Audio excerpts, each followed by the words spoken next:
After I walked home from school, a random man inside said, "Why don't you get comfortable?" "Who are you?" I backed toward the door I'd just come through. "A friend." He stood up slowly and walked over to take my coat and backpack. He was tall with graying hair and wore a business suit that looked expensive. He hung my things in the closet, knowing exactly which hook I always used. Everything about him seemed wrong. We never had visitors on Tuesday afternoons, and Mom always told me if someone was coming over. She'd text me during lunch or leave a note on the kitchen counter. But today, there'd been nothing. "Where are my parents?" My voice came out smaller than I wanted. The man adjusted his tie before answering. He got really serious and stooped down to my level. "They'll be here soon. So you have no reason to panic. Just stay calm. I'll cook you some eggs." I didn't want eggs. I wanted my mom. But something about the way he said it made me follow him to the kitchen.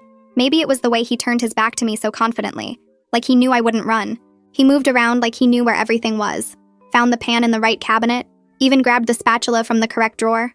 I sat at the table because I didn't know what else to do. My usual chair felt different, lower somehow, or maybe I was just sinking into myself. That's when I noticed the red light. It was tiny and tucked into the corner where the wall met the ceiling. At first I thought it was a smoke detector, but it was too small. Then I realized it was a camera.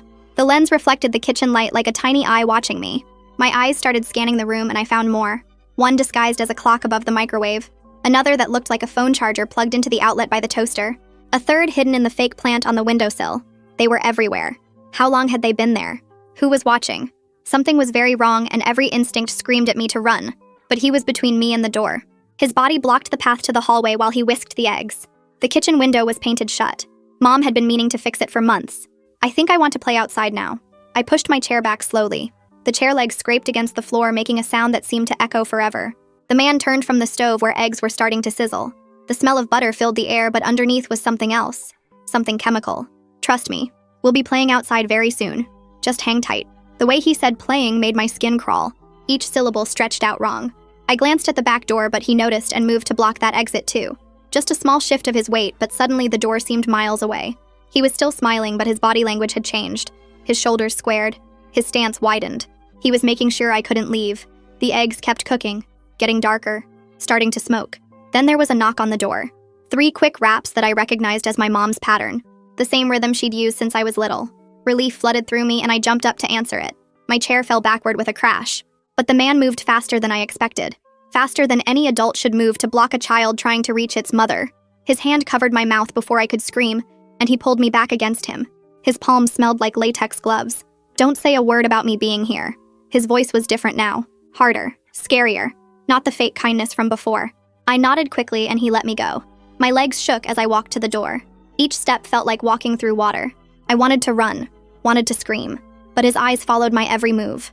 I turned the lock and opened the door to see my parents standing there looking normal, looking safe, looking tired from work.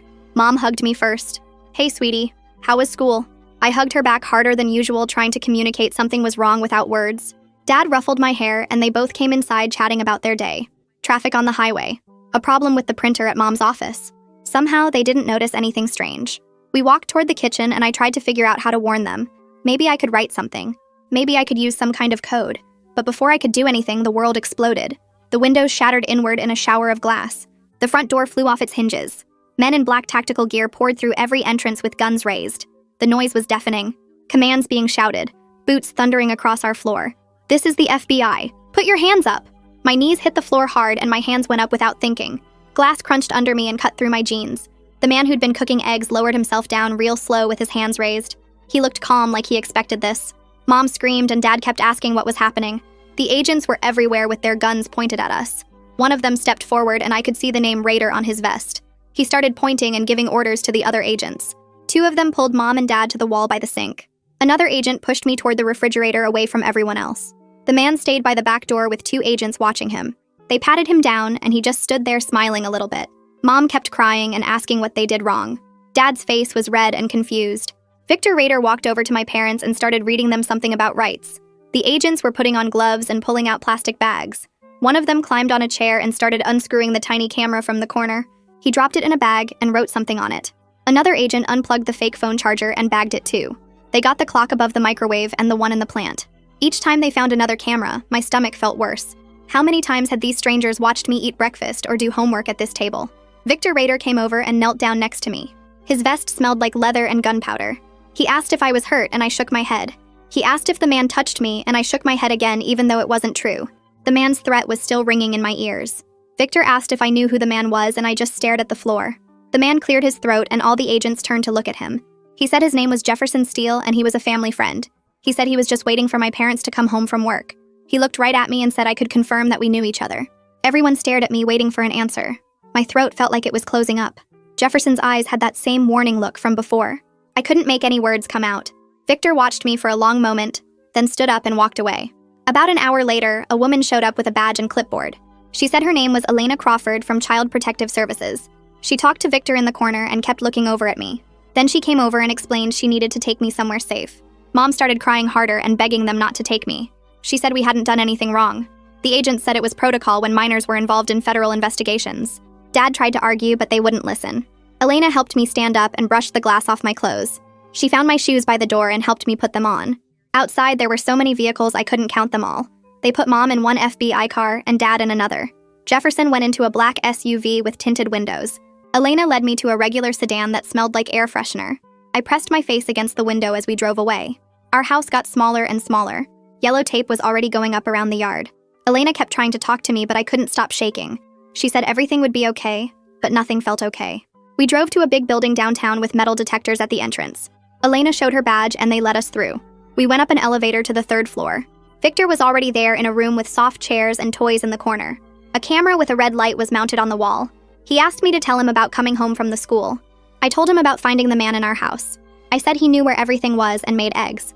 I didn't tell him about being grabbed or threatened. Something inside me was still too scared Jefferson would know. Victor wrote things down and asked more questions. He wanted to know if I'd seen the man before or if my parents ever mentioned him. I said no to everything. After what felt like hours, Elena said we needed to go. She drove us across town to a neighborhood I didn't recognize. The house had a wooden fence and flowers in the front yard. Elena knocked and a woman answered with a big golden retriever jumping around her legs. The woman said her name was Natalie Bishop and she'd been expecting us.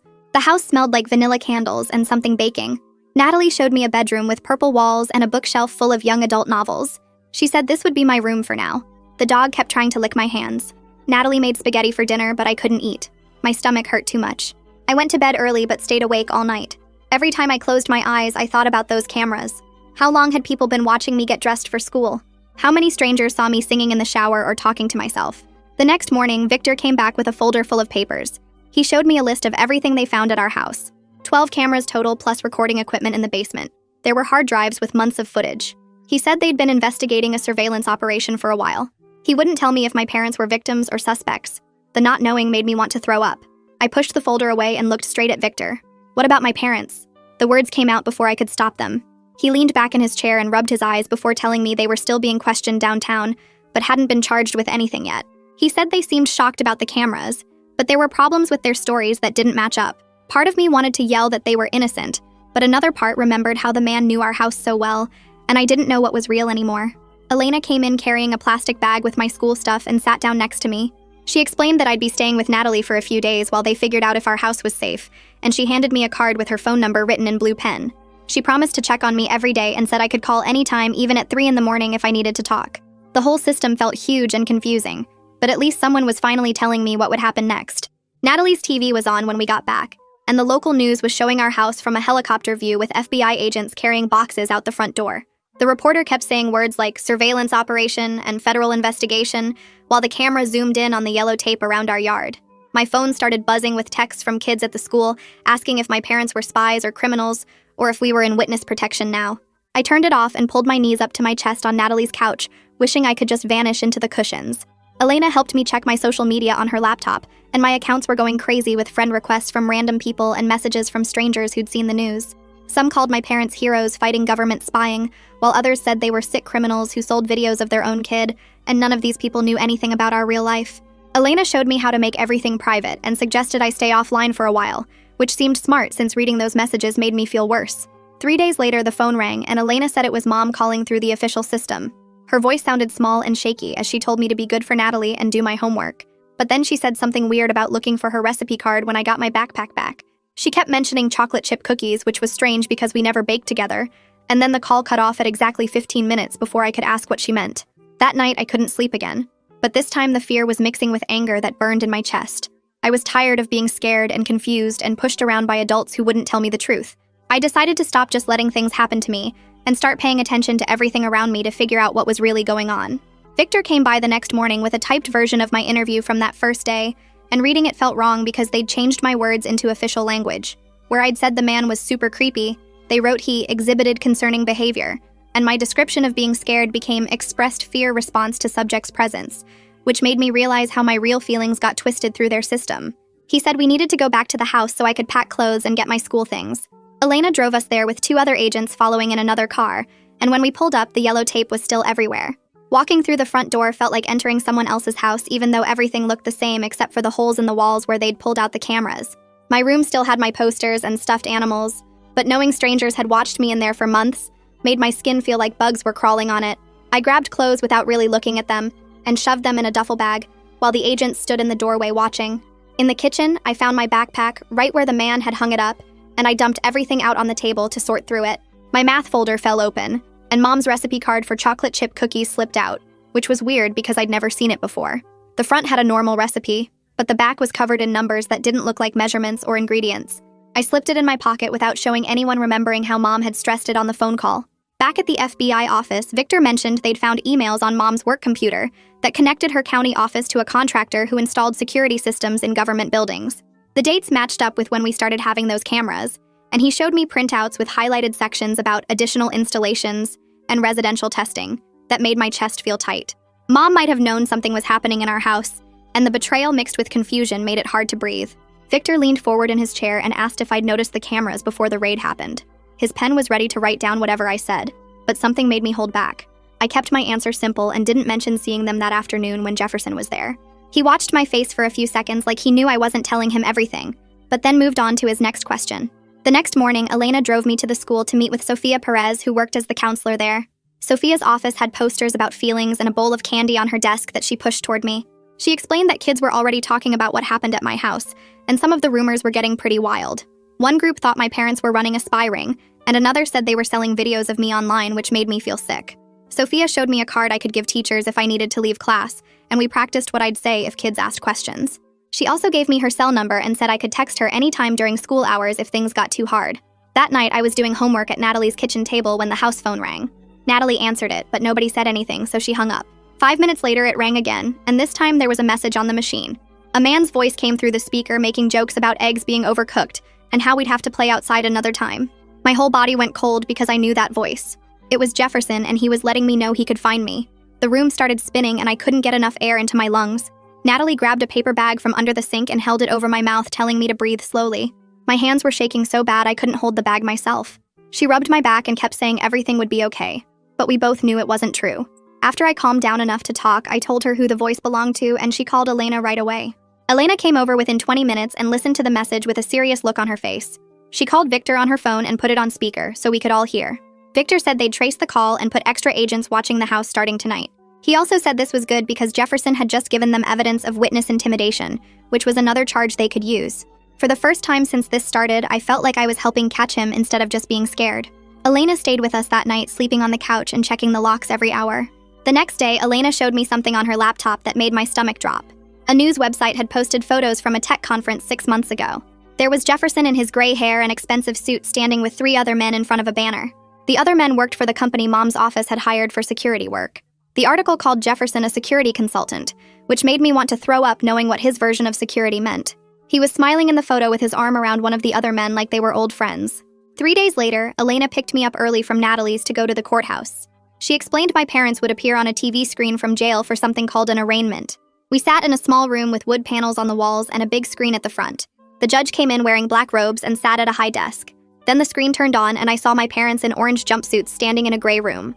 Mom looked tiny and her hair was flat against her head. Dad kept rubbing his face with his hands over and over. The judge read a long list of charges including conspiracy and failing to protect a minor. When he got to the bail amounts, the numbers were so big they didn't seem real. Mom started crying when she heard them and Dad just stared at the floor.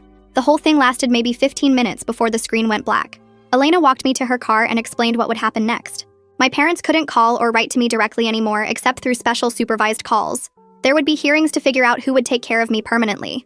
The legal words were confusing, but I understood the main part. My family was broken and might never be fixed again. Part of me felt relief that I wouldn't have to go back to that house with all its cameras. but another part felt like someone had ripped something important out of my chest. 2 days after that, Victor asked me to come to his office to hear something. He had a recording device on his desk and pressed play. Dad's voice came through talking fast and desperate. He kept saying he thought they were just testing home security stuff for extra money. He swore he never knew about cameras in bedrooms or bathrooms. His voice cracked when he said he'd never put me in danger on purpose. Victor watched my face while the recording played. I wanted to believe Dad was telling the truth, but trust felt impossible after everything. The next supervised call with Mom was scheduled for that Friday. Her public defender had told her not to talk about the cameras or the contract or anything about the case. This made me mad because I needed answers, not more secrets. The 15 minutes went by with her asking about homework and if I was eating enough. She talked about the weather where she was like we were strangers making small talk. When the call ended, I felt worse than before. The next morning, I asked Victor straight out why Jefferson wasn't in jail yet. He explained they needed solid proof he put the cameras in illegally, instead of being hired by my parents to do it. The system had all these careful rules about evidence and burden of proof that protected bad people. Victor promised they were building a strong case, but his promises felt empty. Adults had been promising me things my whole life, and look where that got me. 3 days later, Natalie called me downstairs holding an envelope with my name written on it in block letters. The paper felt thick and expensive when she handed it to me. Inside was a single sheet with typed words about how eggs can get overcooked if you're not careful, and some recipes need to stay family secrets. My hands started shaking because I knew exactly who sent this.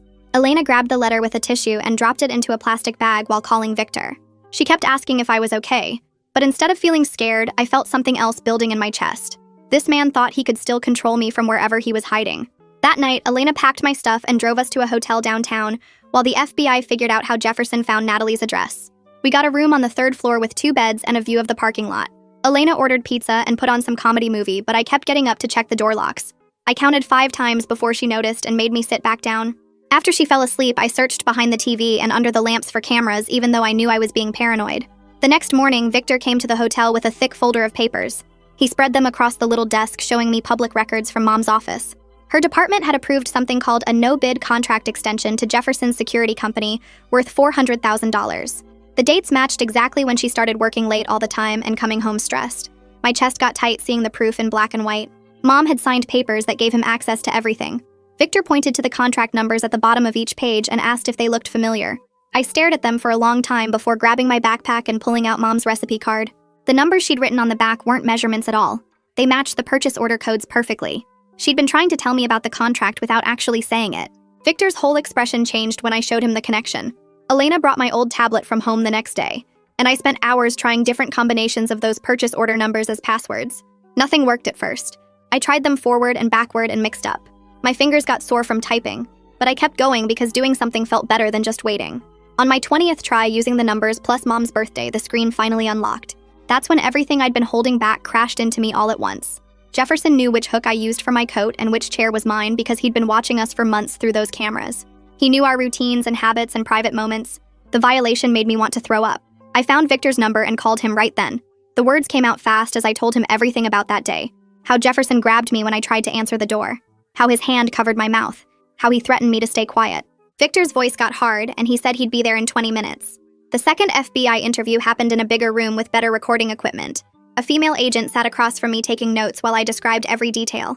How Jefferson's palms smelled like latex gloves. How he moved faster than any adult should to stop a kid. How he held me against him and whispered threats.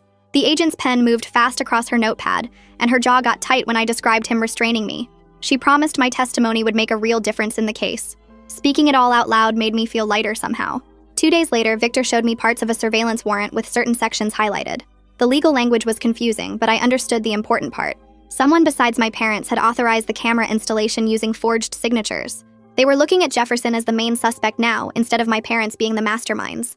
Hope started building in my chest for the first time since the raid. The photo array happened that afternoon in the FBI office. 6 pictures laid out on the table of different men with gray hair and business suits. I pointed to Jefferson immediately without any hesitation. Victor asked if I was absolutely certain, and I'd never been more sure of anything in my life. My finger stayed steady on his photo while they documented my identification. The identification gave them probable cause for more warrants. Victor explained they'd be searching Jefferson's office and home tomorrow morning. He thanked me for being brave enough to tell the truth, and said my testimony was the key to everything. For the first time since this nightmare started, I felt like I was actually helping, instead of just being dragged along by what adults decided. The next morning, Elena knocked on Natalie's door early with coffee and a thick folder under her arm. She sat down at the kitchen table and spread out photos from the search at Jefferson's office while Natalie made breakfast. The pictures showed stacks of surveillance equipment in boxes and filing cabinets full of folders with family names written on tabs. Elena pointed to 3 folders besides ours and said other families had the same cameras installed without knowing what they really were. My stomach twisted seeing those other names because it meant more kids had strangers watching them change clothes and sleep and live their private lives. Elena said the FBI was contacting those families now, and one mom had already broken down crying when agents showed her what they found. The equipment matched our home's layout exactly, with diagrams showing which rooms got which cameras and notes about viewing angles. Jefferson had been running this operation for at least 2 years, according to the dates on the contracts. I pushed the photos away and went to get ready for school, even though facing everyone there felt impossible. Natalie drove me in her old Honda and walked me to the office where Sophia was waiting with her warm smile and hot chocolate.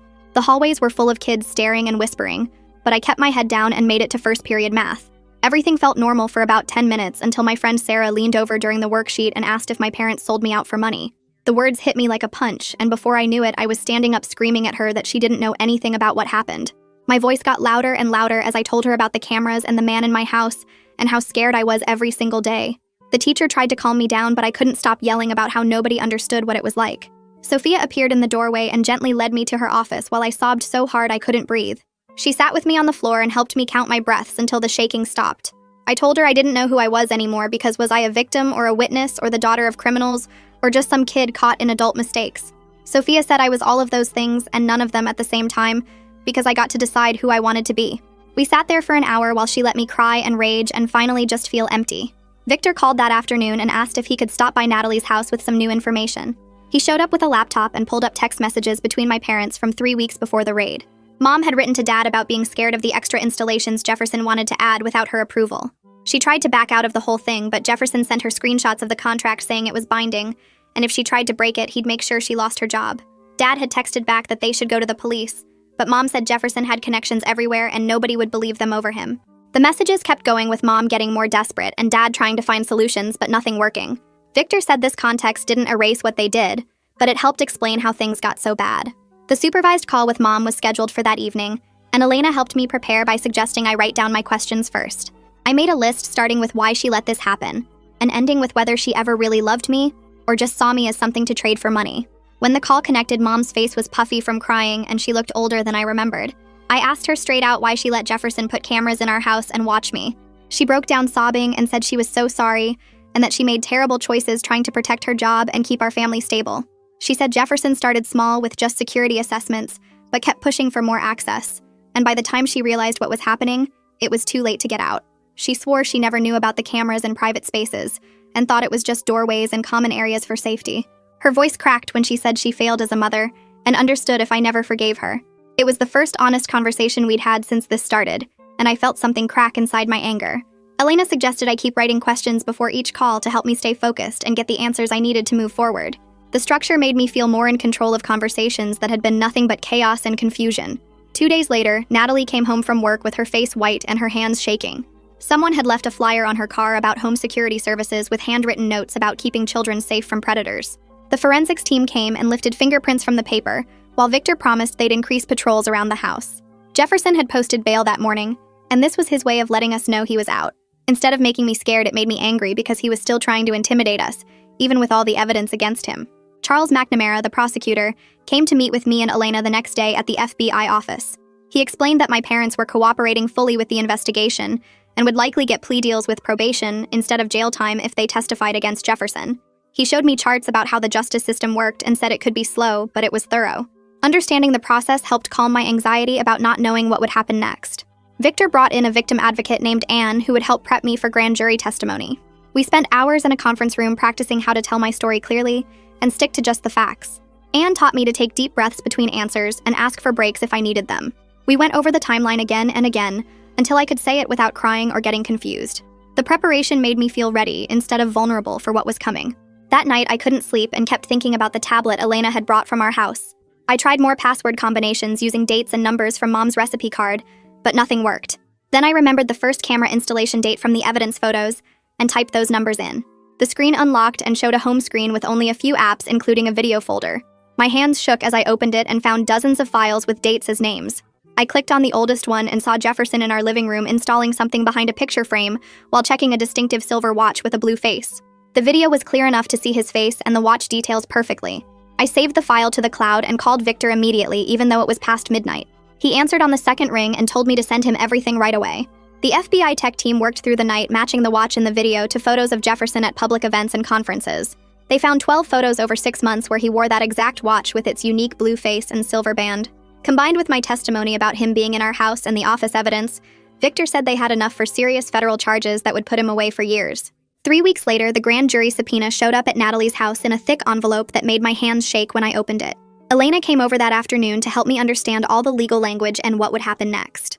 Victor met us at the FBI office the next day for more preparation, and we went through my testimony one more time in the conference room. He showed me a diagram of the grand jury room so I'd know where everyone would be sitting and where to look when I talked. Elena promised she'd be waiting right outside the door even though she couldn't come in with me. The morning of my testimony, I threw up twice before breakfast, and Natalie held my hair back without saying anything about how gross it was. We drove to the courthouse in Victor's car because he wanted to make sure we got there safely. Walking through the metal detectors, I saw Jefferson standing by the elevators with his lawyer and 2 other men in suits. He looked right at me with that same cold stare from my kitchen, but this time I didn't look away. Victor and Elena stood on either side of me, and I stared back at him until his lawyer pulled him toward a different hallway. The grand jury room was bigger than I expected, with 23 people sitting in rows like a small theater. The prosecutor asked me to raise my right hand and swear to tell the truth, which I did, even though my voice cracked. I sat in the witness chair and looked at all those faces watching me. The prosecutor started with easy questions about my name and age and where I went to the school. Then he asked me to describe what happened when I came home that Tuesday afternoon. I told them everything just like we practiced, keeping my sentences short and clear.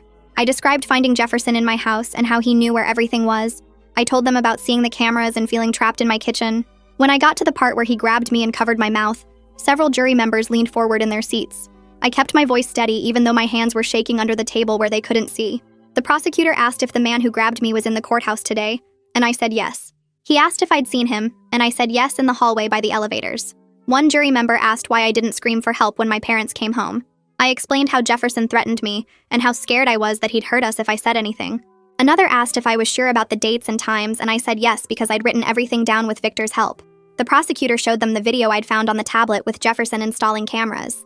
They played it on a big screen and everyone could see his face clearly. While I was answering questions, Victor told me later that FBI agents were searching 3 other houses and 2 offices at the exact same time. They found the same kind of cameras in all of them and purchase orders with Mom's office codes. They arrested 2 other executives from Jefferson's company who were running the whole operation. The grand jury voted to indict all 3 of them while I was still in the building. Victor met me outside the room and told me they'd been charged with conspiracy, surveillance of minors, and witness intimidation. My parents got separate charges for child endangerment, but the prosecutor said they'd get plea deals for cooperating. Jefferson's bail got revoked because of the witness intimidation, and they took him straight to federal detention. Elena drove me back to Natalie's house, but we only made it 3 blocks before I started crying. So hard she had to pull over. Everything I'd been holding in for weeks came out all at once. She parked in a grocery store lot and held me while I sobbed and shook and couldn't catch my breath. She didn't try to make me feel better or tell me to calm down. She just kept saying it was okay to feel everything. 2 weeks later, Mom and Dad went to court for their plea hearings on different days. Mom went first and stood in front of the judge looking smaller than I'd ever seen her. She pled guilty to conflict of interest charges, and the judge gave her 2 years probation with 300 hours of community service. She lost her county job immediately and had to pay a fine that took most of her savings. Dad's hearing was the next day, and he pled to negligent child endangerment. The judge gave him 18 months probation and parenting classes he had to complete before he could have unsupervised visits with me. Our first family therapy session happened a month after the pleas in a small office that smelled like vanilla candles. The therapist made us sit in a triangle so we could all see each other. I told them exactly how violated I felt knowing strangers watched me in my own room. I told them how betrayed I felt that they put money before my safety. Mom cried through the whole thing, and Dad kept rubbing his eyes. They didn't make excuses or try to explain why they did it.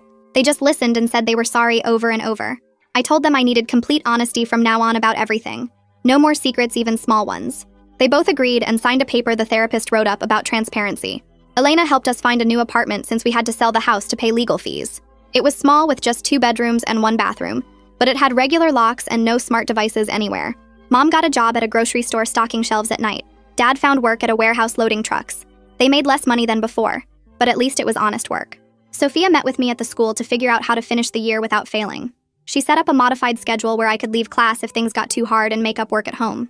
Most kids had already moved on to other dramas, but a few came up to me and said they thought it was cool that I stood up to Jefferson. The next week, Victor called to tell me Jefferson got arrested on federal charges, and the judge denied bail because he was a flight risk and had threatened witnesses. I slept through the whole night for the first time in months, knowing he was locked up in federal detention waiting for trial. The county held a big press conference about reforming their whole contract system after our case exposed how easy it was to pressure employees into illegal stuff. Mom had to go testify at a special hearing about how the pressure worked and what Jefferson did to make her sign those papers. She sat at a long table with 5 county commissioners asking her questions for 3 hours while reporters took notes in the back rows. I watched from the hallway through the door window and saw her crying when she explained how Jefferson threatened her job if she didn't approve his cameras. The commissioners voted to change all their rules about contracts and started investigating the whole procurement office to find other problems. Mom said helping them understand what happened made her feel like maybe something good could come from our mess. 3 weeks later, we had to go back to our old house one last time to get furniture and photos before the bank took it to pay all the legal fees. Dad rented a truck and we spent the whole day loading boxes and deciding what to keep. I packed my stuffed animals from when I was little, but left the desk where I used to do homework knowing strangers had watched me there. Mom grabbed photo albums and her grandmother's china, but left most of the living room furniture that felt contaminated somehow. Dad took his tools from the garage and some books but didn't want much else. We worked mostly in silence except when we had to coordinate moving heavy stuff. I found the recipe box where Mom had hidden that coded card and almost threw it away, but decided to keep it as a reminder of how she tried to warn me. The house looked empty and sad when we finished, and I didn't look back when we drove away.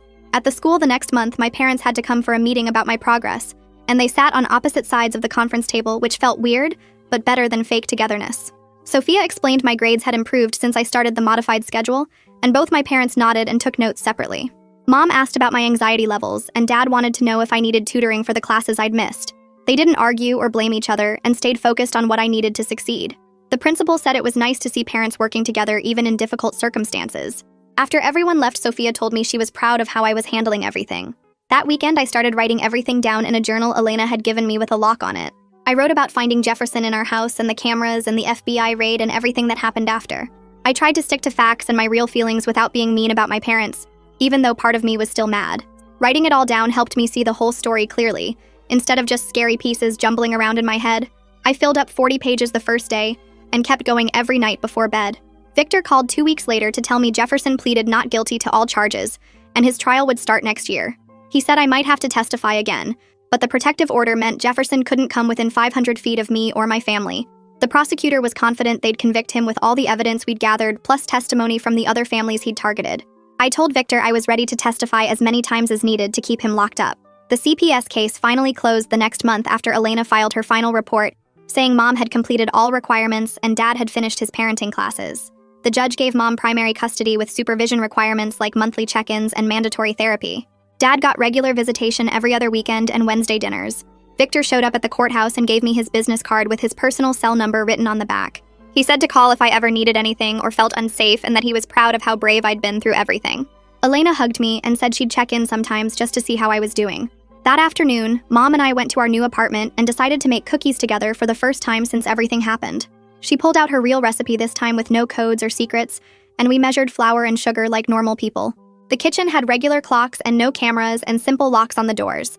We mixed chocolate chips into the dough, and I ate some raw even though Mom said I shouldn't. The cookies came out perfect, and we sat at our small table eating them warm while they were still soft in the middle. Outside the window, I could see kids playing in the courtyard, and everything felt quiet and safe and almost normal again. Feels kind of like watching someone put their life back together, piece by piece, after it all came crashing down. Wild to think about. I'll catch you in the next one. Subscribe for more content like this.